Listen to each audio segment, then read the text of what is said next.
ऐसा आइलैंड जिसके चारों तरफ दूर दूर तक सिर्फ पानी, मेनलैंड से बहुत ज्यादा दूर। वाइपर आइलैंड जेल से पीनल सेटलमेंट की शुरुआत हुई। बाद में अंग्रेजों ने रॉस आइलैंड में जेल और एडमिनिस्ट्रेटिव ऑफिस बनवाया। सेलुलर जेल बन जाने के बाद अंग्रेजों ने रॉस आइलैंड को केवल एडमिनिस्ट्रेशन ब्लॉक के तौर पर इस्तेमाल किया। मेन जेल तब सेलुलर जेल बना। आने वाले एपिसोड्स में आप सेलुलर जेल को डिटेल में देखेंगे। अंडमान टूर का हमारा पहला दिन, हमने first half of the day Ross island visit किया, यहाँ की हिस्ट्री और प्रेजेंट के बारे में जाना। Second half of the day में हम चिड़िया टापू विजिट करने गए और हमने मुंडा पहाड़ विजिट किया।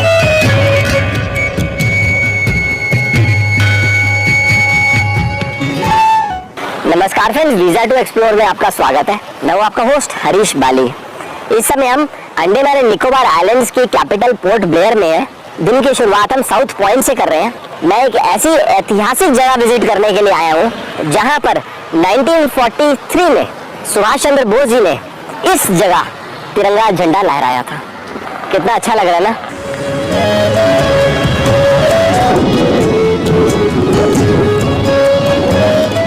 यहाँ पर आने से पहले मेरे पास जानकारी थी कि 1942 से 1945 तक यहाँ पर जापानीज गवर्नमेंट का कंट्रोल था। अब मैं यहाँ पर आया हूँ तो मैंने ये पढ़ा कि 23 मार्च 1943 से जापानीज कंट्रोल यहाँ पे रहा है। तो समझ लीजिए कि हिंदुस्तान में पहली बार कोई टेरिटरी अगर अंग्रेजों से आज़ाद हुई है तो वो यही थी। सही, हमने बहुत अच्छी जगह से दिन की शुरुआत करी है। और वैसे भी पोर्ट ब्लेयर में जगह जगह जाओ तो हमें हिस्ट्री के बारे में बहुत कुछ जानने का मौका मिलेगा। Specially cellular jail, Ross island, हर जगह से हमारी इंडिपेंडेंस से जुड़ी हुई हिस्ट्री बहुत है। अब हम यहाँ से एक काम करते हैं, रॉस आइलैंड चलते हैं। वैसे रॉस आइलैंड मैं आपको बता चुका हूँ, वो सामने है। हमको बोट लेके जाना होगा। ज़्यादा दूर नहीं है, 15-1 मिनट में पहुँच जाएंगे, लेकिन बोट में जाने के लिए हो सकता है हमको थोड़ा सा वेटिंग करनी हो। आइए चलते हैं।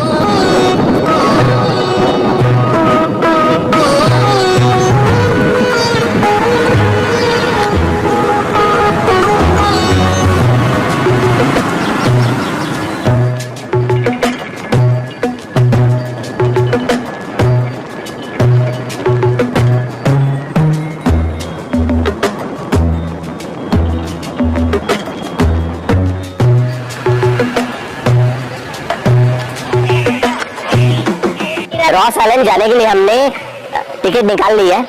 अब यहाँ आके मेरे को एक चीज मालूम चली है, 9 बजे यहाँ से बोट की शुरुआत होती है। आप सुबह 7 बजे 8 बजे नहीं जा सकते।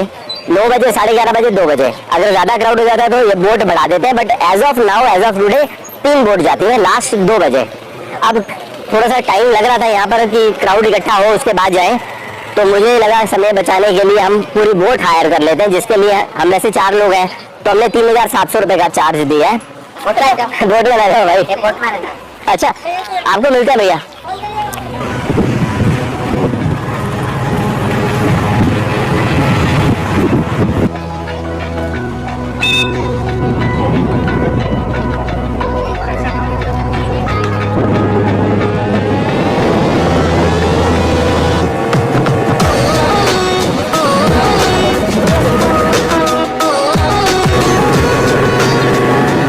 काफी देर से मैं ध्यान से देखने की कोशिश कर रहा हूँ।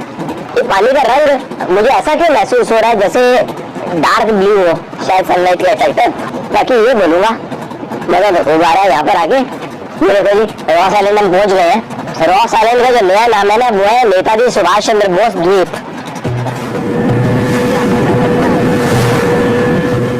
So beautiful.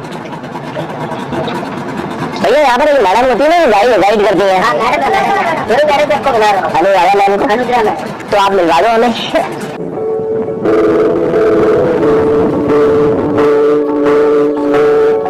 जैसे हम यहाँ पर आए हैं ना, सबसे पहले मेरे को जापानीज बंकर दिखाई दे रहा है। ये विजिट करते हैं।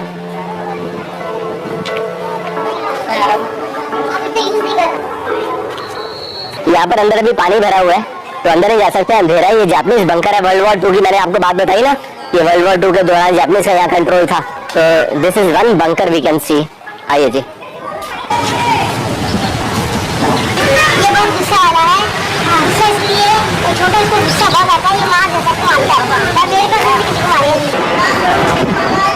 आप कब से हो यहाँ पर आइलैंड में? मैं छोटी बच्ची से जाती हूँ, मैं उनकी 4th जनरेशन, ये मेरे पिता का जन्मस्थान है। बहुत बढ़िया। तो अभी जैसे यहाँ पर सारे हिरन आपसे बहुत फ्रेंडशिप है, इसका कारण ये कि इनको मैंने पालतू बनाया, इनको प्यार करती उतना, और ये काफी कम थे इनकी संख्या, 17 थे, क्योंकि लोग पहले इनका हंटिंग करते थे। 1987 में पर डिफेंस टीम थी इंडियन नेवी की, तो उनकी मदद से इनको सब कुछ सिखाया गया, उनको सेव किया गया। आज मेरे पास 550 व्यूअर्स है। बहुत बढ़िया। ये जहाँ भी रहेंगे, पीकॉक को तो मैं डिस्टर्ब नहीं करती, चिड़िया फिर भी आजकल 5 बजे रहती है, 4:30 होती सारे पक्षी अपने घोंसले में रहती है, मगर जब तक मैं सालन पर अंधेरे में भी हूँ तब तक ये मेरे पीछे पीछे आजू बाजू घूमते रहेंगे। मैंने अपनी जिंदगी में कभी ऐसा नहीं देखा कि हम और डियर आधा मीटर 1 मीटर के फासले में खड़े हो। ये नहीं जाते, पहली बार देख रहे हैं। इनको सिखाया गया इंसान के पास आने के लिए, मगर लोगों से रिक्वेस्ट करती कि प्लास्टिक लेकर ना लोग लेकर आते, मैंने डस्टबिन नहीं रखा है। हाँ, ये देखो एकदम नेक काम है एनवायरनमेंट को बचाने के लिए। मोर हिरन पास पास सब खुश। चिड़िया गिलहरी साथ साथ, गिलहरी को देखा, वो भी आती है आवाज को, देखोगे? हाँ देखेंगे।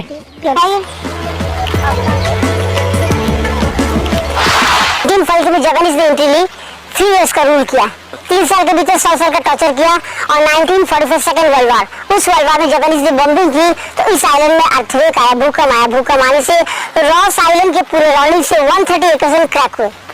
मैं आपको दिखाऊंगी सर, ये रहा उस जमाने की बेकरी, ये ओरिजिनल स्ट्रक्चर है, इसके छत दरवाजे टाइल्स नहीं है। सर ये अंडमान निकोबार की पहली राजधानी, फर्स्ट कैपिटल है, इसका पूरा नाम है डैनियल रॉस, ब्रिटिश के फर्स्ट सर्वे के नाम से रखा गया। 1740 जब सर्वे किया गया तब ये आइलैंड 200 एकर्स के हुआ करते थे। आज जिस समय इस वक्त आप घूमने के लिए आए हो, मेरा ये आइलैंड मेरे हिसाब से 70 एकर्स का रह गया है, और यहाँ का पॉपुलेशन उस समय 1000 हुआ करते थे, मगर सिर्फ 500 इंडियन और ब्रिटिश के रेसिडेंट्स थे, बाकी 500 लोगों को शाम 4 बजे वापस जाना पड़ता था। तो ये लोग कौन थे?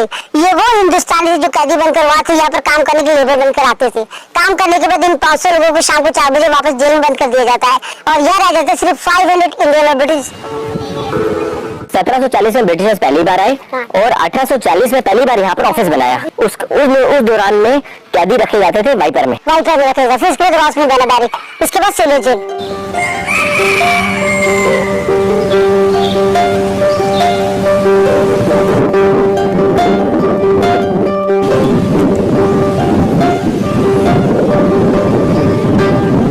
इसके अंदर जो ट्री है 75 इयर्स का ट्री है, ये ट्री पहले ऊपर है, उसके बाद इसके रूट्स नीचे है, और ये है अंग्रेज के जमाने के प्रिंटिंग प्रेस। उस जमाने इस पेपर का नाम था डेली इंग्लिश 1 पेज, और ये पेपर क्लोज नहीं हुआ, आज भी चल रहा है। 1947 इसे पब्लिश किया, आज के तारीख में इस पेपर का नाम है द डेली टेलीग्राम।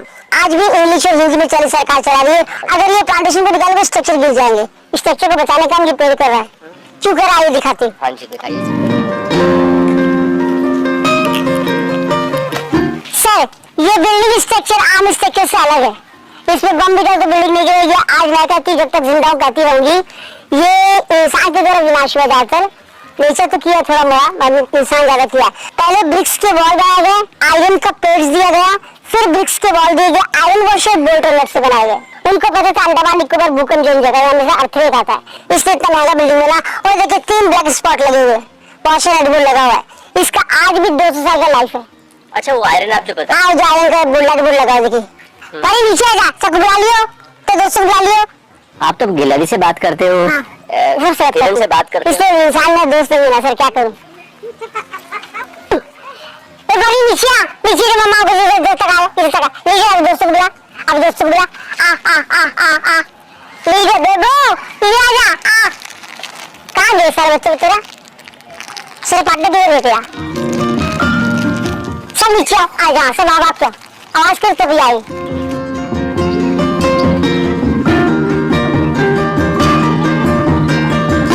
ये बुलबुल है सर, ये मेरे लाजा बैठते हुए बैठे, वहां से जा पहुंचे वो लोग।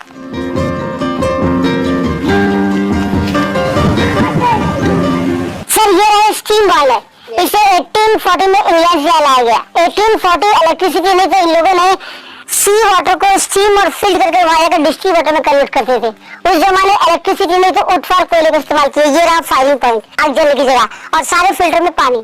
जब ये आग जलेगा, फिल्टर का पानी गर्म होकर बॉयल होगा, तो भाप निकलेगी, कि भाप को रोककर पानी बनाकर सारे बॉयल का पानी ट्यूब को चलाया डिस्टिल वाटर में कन्वर्ट करते थे यूज करने के लिए, और रेन वाटर को बिस्लेरी वाटर बनाया। अच्छा जी। इन लोगों ने ऐसा क्यों किया? पूरे अंडमान निकोबार में गॉड गिफ्ट है।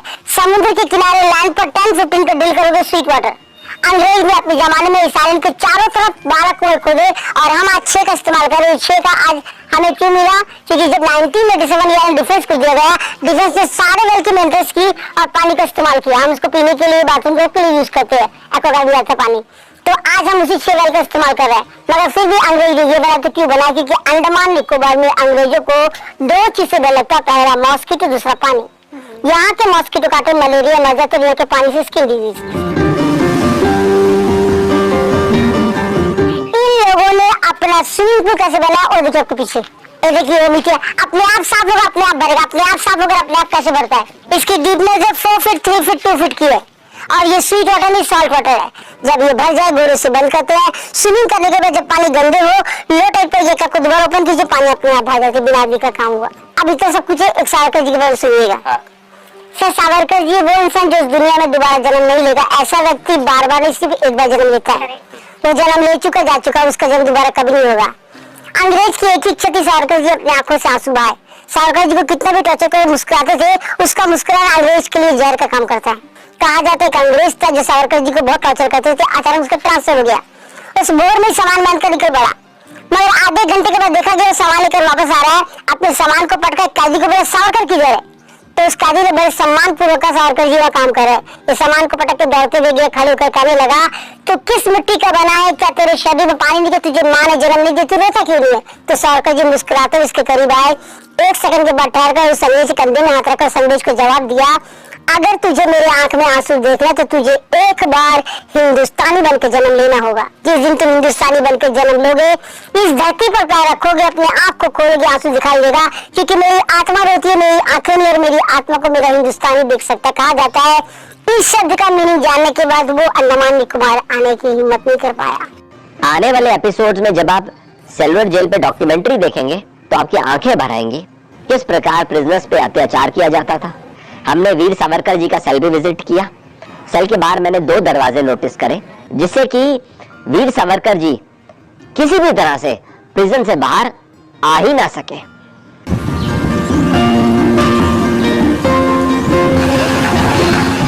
तो मैम, ये जैसे गोल्फ कार्ट चल रही है, हाँ। ये लोग कहाँ घुमाते हैं और क्या चार्ज लेते हैं? सर ये पर पर्सन 80 रुपीज चार्ज लेते हैं 8 आदमी बस में, मगर ये एक ही साइड लेके जाते हैं, लेके जाते हैं लाइसेंस पानी में तभी लोग जाते हैं। कहाँ जाते हैं? वो जो लाइसेंस पानी के अंदर है ना, उसको देखने के लिए आते हैं, मगर लोग पूरा घूम भी नहीं पाते हैं। ये सीढ़ियाँ दिखाई दे रहे हैं ना, एक बिल्डिंग था, पहले स्टेप चलोगे तो उसका ऑफिस था, दूसरे में उसका रेसिडेंस। इसका नाम था कर्नल सप्लाई ऑफिसर था, मगर ये बहुत इंपॉर्टेंट आदमी थे, सारा कुछ इन्फॉर्मेशन इसके पास था। देखिए उसका सुविधा कैसा है। अगर भूख लगे तो बेकरी बाजू है, यह एक सुंदर लॉन था, घूमने का मन किया ये लॉन था, खेलने का मन किया ये था टेनिस कोर्ट, तो सीढ़ी है, ये पूरा इलाका टेनिस कोर्ट का था। उस जमाने काफी खूबसूरत थे, ग्रीन ग्रास थे, हॉर्स चलते जैसे था। आ जाओ ना, आओ आओ आओ, तो भैया था ना, चले गए मामा, चले गए थी, आ जाओ आओ।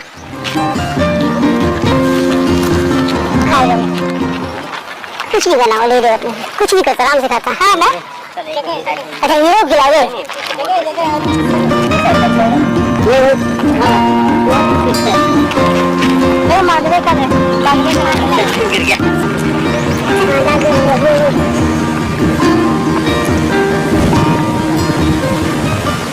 सर ये रहा उनका क्लब, ये रहा ताशरूम, सिंगल एक रूम, ये रहा बाथरूम, ये होल देखा पानी को बाहर निकालने के लिए।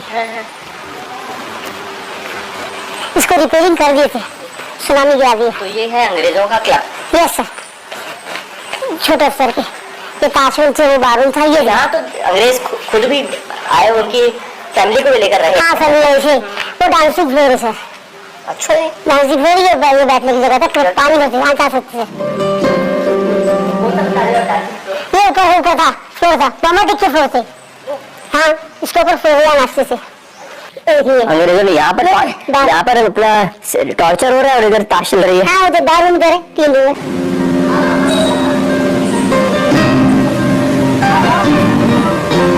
कौन सा जेल है? ये देखिए, एक खंडर दिख रहा है वो सामने? हाँ हाँ।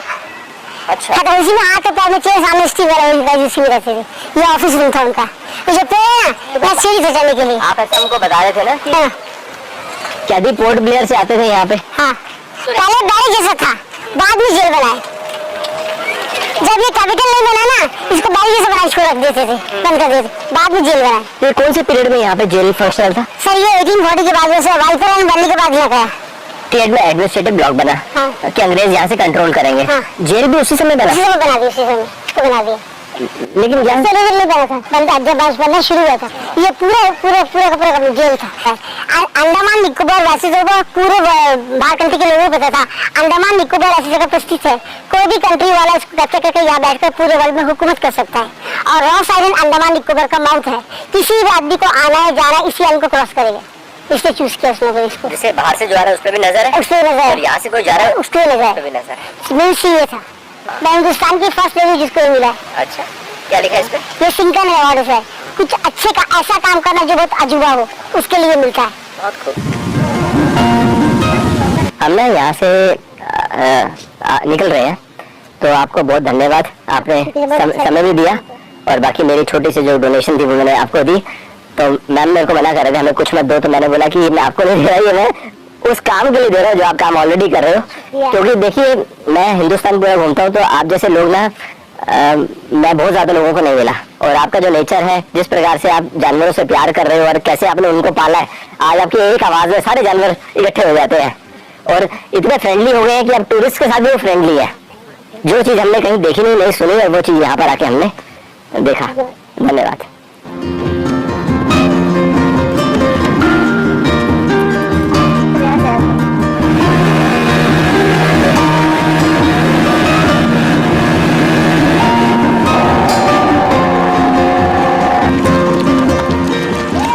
रॉस आइलैंड का विजिट हमारा काफी अच्छा रहा। टाइम 1:45 का हो गया है, हमारे को लंच करना है। इससे पहले ना मैंने कुछ सब्सक्राइबर्स को मिलने का टाइम दिया हुआ है यहाँ पर, तो मैंने मैसेज में लिखा था कि मैं 1:45 के आसपास इधर आ जाऊंगा वापस, और आपको यहीं पे आधा घंटा मिल लेंगे। वो लोग अलग स्टेट से आए हुए हैं, तो उनकी रिटर्न फ्लाइट है, तो कह रहे थे जाने से पहले मिल लेंगे, तो उनके साथ मैं आधा घंटा बिता के फिर लंच पे निकलूंगा। ये अब हमारा प्लान है।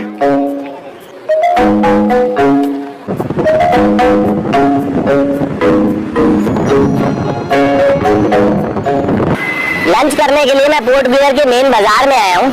इस बाजार का नाम है अबरदीन बाजार। काफी टूरिस्टों ने ये नहीं मालूम होता कि इसका नाम अबरदीन बाजार क्यों है। एक्चुअली में स्कॉटलैंड में एक टाउन है जिसका नाम है अबरदीन, उसी नाम से ये बाजार है। अब मैं आपको बताता हूँ ये अबरदीन नाम से जुड़ी हुई इतिहास क्या है। ग्रेट अंडमानी जो ट्राइब है ना, उनका बैटल हुआ था ब्रिटिशर्स के साथ, जिसको बोलते हैं battle of Aberdeen, right.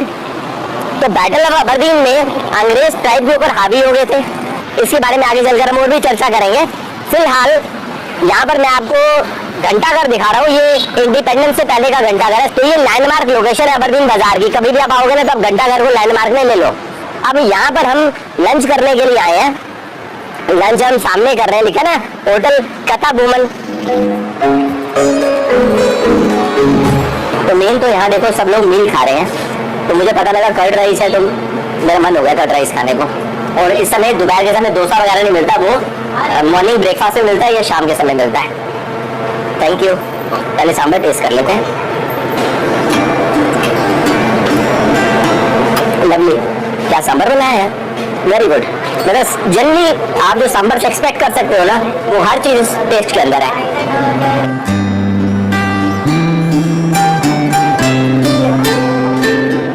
Very very tasty. ये कर्ड राइस ना हम नहीं बना सकते, कहने का मतलब अपने घर में हम लोग अटेम्प्ट करते हैं कभी कभी कर्ड राइस, लेकिन हमारा राइस कर्ड जैसा होता है, राइस होता है उसमें हम कर्ड डाल लेते हैं और मिक्स करके खा लेते हैं। But this is very nice. Chutney ऐसे ही टेस्ट कर लेते हैं।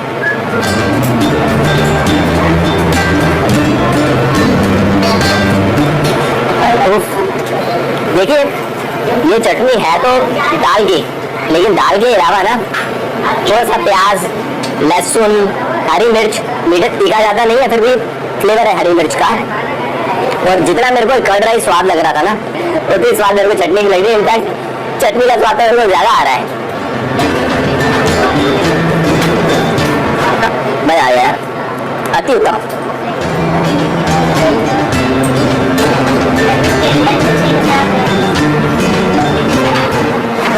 यहाँ पे तब से खा रहा हूँ सर, जब से मैं छोटा था। मेरे पापा जी जब भी हमको बाजार लेकर के आते थे, तो this was one of the hotel. मेरे ख्याल से ये थर्ड जनरेशन है इनका, काफी यानी 40-50 या 50-60 ईयर्स हो गए। स्वाद भी अभी भी वैसा ही बरकरार है। एक चीज समझ आ रही मुझे, यहाँ पे ना तेज धूप निकली होती है। हाँ, लगता है कि अब तो आज पूरा दिन बारिश का कोई चांस नहीं है। थोड़ी देर पहले तेज धूप निकली हुई थी और सामने बरसात स्टार्ट हो गई है। मतलब मेरे समझ नहीं आ रहा क्या हो रहा है। ये ऐसा होता है लास्ट में दिखते मिलता है। थैंक्स।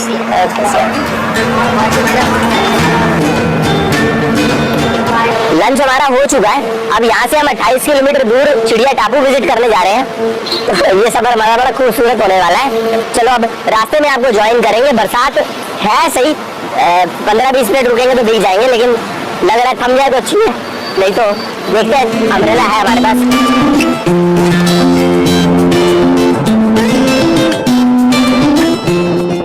वैसे एक बात है इस सफर में ना, एक चीज मेरे को सबसे एक्साइटिंग जो लग रही है वो है कि आप बे ऑफ बंगाल के बगल बगल में चल रहे हैं। मतलब समुद्र आपके लेफ्ट में है और यहाँ रोड है, और रोड के लेफ्ट राइट में बहुत सारी ग्रीनरी है। अब बीच में जैसे ये पेड़ आ जाते हैं तो आपको सी ऑब्स्ट्रक्शन हो जाती है, आगे दिखाई नहीं देता समुद्र। लेकिन बहुत ध्यान से देखेंगे तो समुद्र दिखता है हमको। और फिर अचानक एक हिस्सा ऐसा आ जाता है जब आप सी को नजदीक से देख लेते हो। सही लग रहा है यार, मजा आ गया। और वेदर भी आज देखो कितना मस्त है। थोड़ी देर पहले बारिश हो गया, ठीक है, फिर धूप आ गई और अब धूप चली गई है। गुड। अभी हम ऐसे चिड़िया टापू से 8 किलोमीटर दूर है।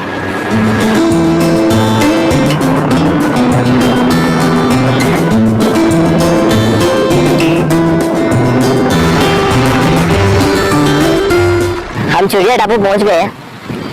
इस जगह पे टूरिस्ट सनसेट देखने के लिए आते हैं। मैं आपको बता नहीं सकता लफ्जों में इस समय जगह मुझे कितनी पसंद आ रही है, कितनी खूबसूरत लग रही है। ये देखो जी,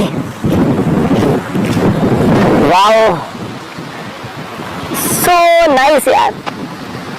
बादल है सामने, देखो समुद्र के ऊपर बादल दिखाई दे रहे हैं और पहाड़ के ऊपर ना पूरा क्लाउड्स ने कवर कर लिया है।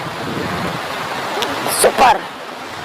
इस समय मेरे को केवल समुद्र के पानी की आवाज सुनाई दे रही है और हवा जो मेरे को हिट कर रही है वो साउंड मेरे को महसूस हो रही है। So nice. अब व्यू देखो ना अपने आप में कितना शानदार है।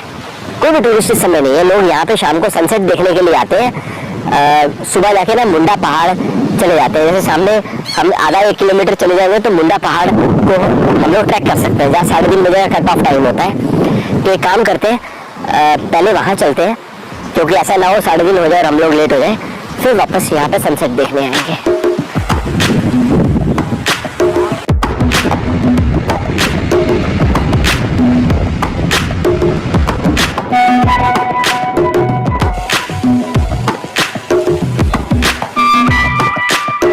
हल्की हल्की बरसात हो रही है, धूप भी निकली हुई है, तो लग रहा है कि बरसात ज्यादा नहीं होगी। हम लोग मुंडा पहाड़ जा पाएंगे। मुंडा पहाड़ ट्रैक करने कहाँ से जाते हैं? कितना आगे? गेट है सर, गेट से जाना पड़ेगा। तो सामने? हाँ ठीक है। आइए सर,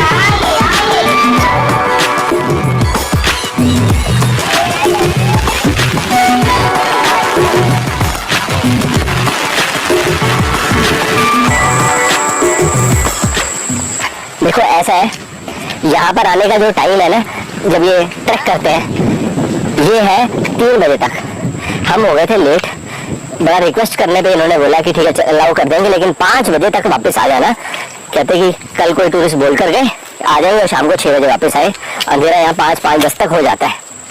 और रास्ता देख लीजिए कैसा है, नैरो सा रास्ता है, पत्थर मिट्टी। और ऊपर जाकर हमको ना भैया बता रहे थे इतना अच्छा व्यू देखने मिलेगा ना, आइलैंड भी दिखाई देंगे और सी का भी हम एरियल व्यू देखेंगे। तो मैं काफी एक्साइटेड हूँ।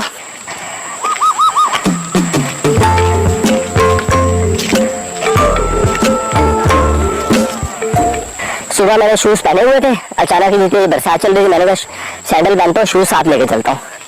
शूज होटल में रह गए। कुछ देर पहले तक तो मैं कोशिश कर रहा था साइड साइड में पाँव रखूं, अब मैं ना कीचड़ के बीच में पाँव रखते हुए चल रहा हूँ। मतलब पानी में ही पाँव रखते हुए चल रहा हूँ। साइड में थोड़ा स्लिपरी है तो पानी के अंदर मेरे को ज्यादा कंफर्ट आ रहा है।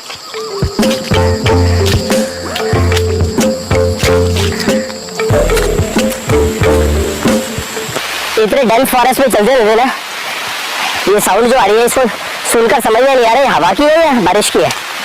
और अब क्या करें?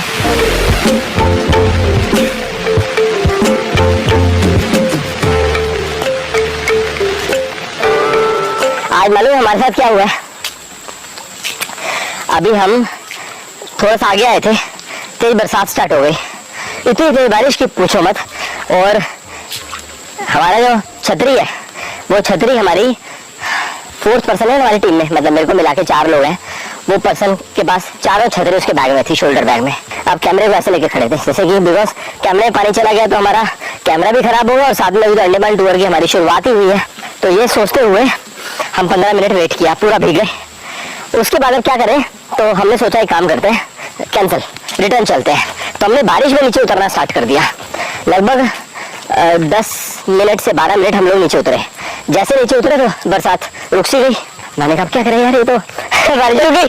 फिर मन में लालच आया कि हम वापस चलते हैं। और अब थोड़ा सा ना तेज चलना पड़ रहा है, वो इसलिए कि हम लेट नहीं होना चाहते, क्योंकि हमें कट ऑफ टाइम है नीचे पहुंचने का। अब देखो, now I am keeping my fingers cross कि अब बरसात ना हो। वैसे अभी बारिश अगले आधे घंटा तो नहीं होती, ये तो कंफर्म है। अब सवाल ये पता क्या है, अभी तक हमने यहाँ किसी ऐसे पर्सन से मुलाकात नहीं की जो बोले कि मैं ऊपर होकर आया हूँ। तो हमें ये भी नहीं पता जाना कहाँ पर है, सिर्फ इतना मालूम है कि ऊपर पहुंचकर हमको बहुत शानदार व्यू देखने को मिलेगा। वैसे तो ऐसे रास्तों में चलते समय ना एक लोकल गाइड जरूर होना चाहिए। ये सफर में हम गीले हो गए, ये सब हुआ, लेकिन मजा खूब आ रहा है, अभी आ ही रहा है।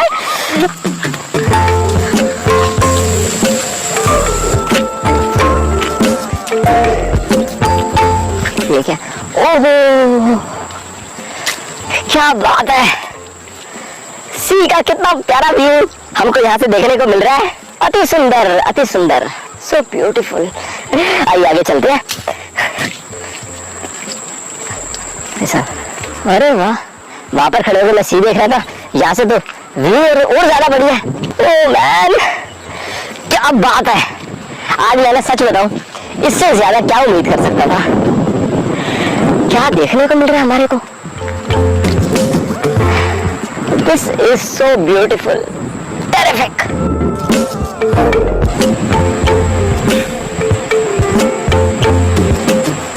इस तरफ को देखते हैं क्या है। यस, फाइनली हम चिड़िया टापू लाइट हाउस पहुंच गए हैं। अब देखो, लाइट हाउस के ऊपर जाने का कोई सिस्टम है नहीं, क्योंकि यहाँ पर सामने गेट पे ताला लगा हुआ है। लाइट हाउस से ना हम थोड़ा सीधे आ गए हैं और यहाँ मुझे लग रहा है हमको व्यू देखने को मिलेगा। वाह क्या बात है, जंगल से बाहर आ गए। देखो ऐसा लग रहा है ना। और यहाँ तो पूरा हट बनी हुई है कि बरसात आ जाए आप अंदर बैठ जाओ। क्या बात है, छा गए। अभी से पहले जो हमने व्यू देखा, जिसको देखकर हम इंतहा खुश हो गए थे, ये तो उससे भी कई गुना अच्छा है।